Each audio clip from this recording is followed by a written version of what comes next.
but whatever planet that is, this higher abstract thought. Okay, and so 4, the intuitional or Buddhic plane. 5, the spiritual or monadic plane. 6, 5, the spiritual. 6, the monadic plane, and 7, the divine. And so we're going to go through each of these bodies. We have the dense physical body. In the dense physical form, the heart is the great central station of life activity. When the heart fails to pulsate, the body is quote-unquote dead. The bloodstream carries the life, the complicated arterial channels being sent there not alone by the pumping action of the heart, as is supposed, but also by the law of magnetic attraction. The physical body exudes energy from itself, as well as attracts energies into itself. From the marrow of the bones flows the electrical ether, which we have spoken about. It registers as a pale silvery mist about the body. Very interesting. I can see this around most people, with concentrated points of activity all around the vital organs. I would say it's not exactly a silvery mist. It's more of like if you go to Photoshop and you use like a linear dodge, you'll see like it's kind of like a mist of light, like a mist of like reflective light around the person, and that's why they call it the mercurial body in the Hermetic Order of the Golden Dawn, because it looks kind of like a thin layer of like luminescent, like white yellowish mercury. It's very strange, but a lot of people can see it. You can see it around trees and such. The etheric body. Let's see, so it registers as a pale silvery mist with concentrated activity around the organs, the principal seat of activity being the apex of the right article of the heart. And so here we have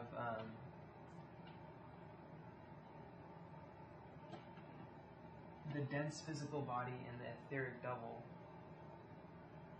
Dense physical body with connection at the heart, and the etheric double with the connection at the belly.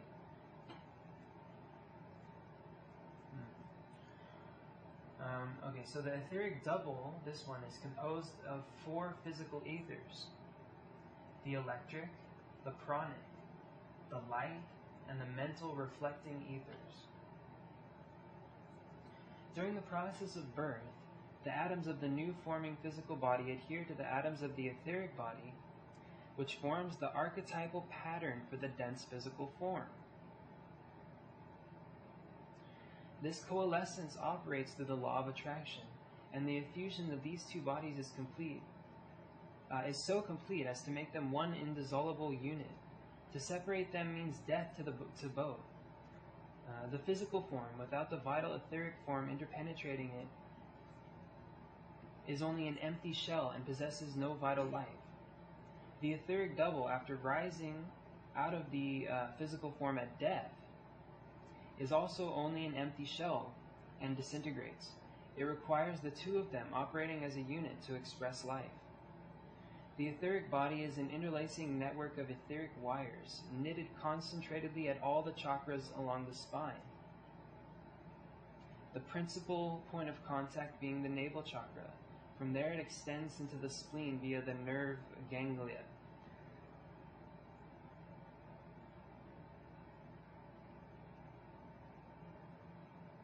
The electric ether in the physical form is associated with the quote-unquote solids of the body, such as the body structure. Just so, the pranic ether of the etheric body is involved in the fluids of the body, such as the bloodstream.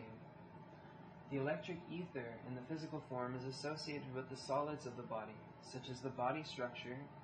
Just so, the pranic ether of the etheric body is involved in the fluids of the body, such as the bloodstream and the excretion of the gonad glands. So I guess he's being polite, he just didn't want to say semen. But that's... The force field of the etheric form extends from 1 1/2 to 5 inches beyond the physical form. Yeah, that's interesting. Sometimes I'll see it, it looks kind of like that, I guess. You could say that this picture is a good illustration of what the etheric form looks like.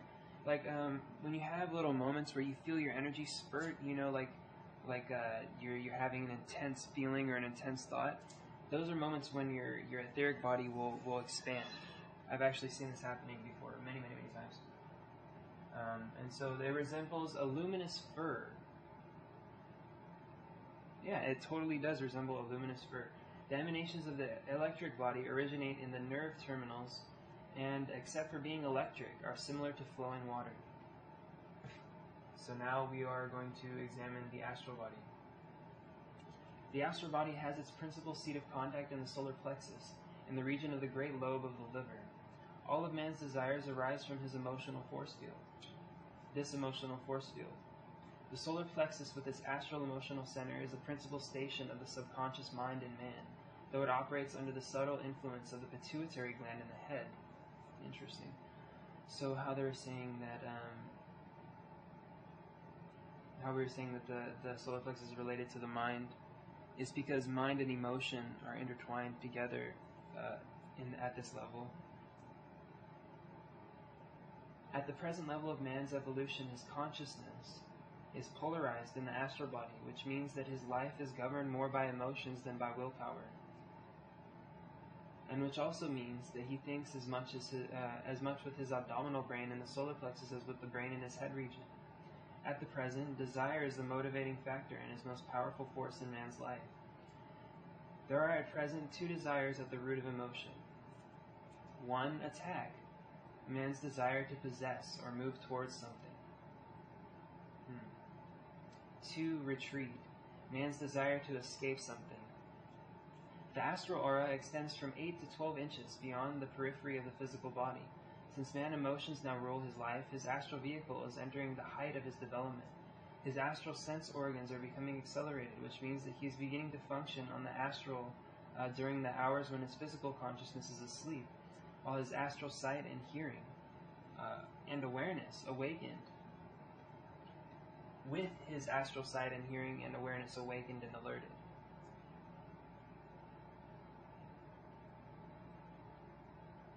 The astral form contains the counterpart of our physical senses and organs. For instance, the astral body has eyes, nose, and mouth, but its organs are not used in the same way as on the physical plane. Here we say that we see through the eyes. On the astral plane, one sees and cognizes through his entire body, with the eyes only as a focal point, or as focal points. Man's senses on the astral far surpass the ranges of which the physical man is capable. The matter energy of which the astral body is composed is constantly in rapid motion, so the sense of seeing, hearing, or tasting is not stabilized through any particular organ, nor do they operate through any particular nerve channel. The astral form also contains a brain, which is a counterpart of the physical brain with one difference. The astral brain is capable of remembering both your astral experiences and your physical experiences, while the physical brain is capable, at least in the vast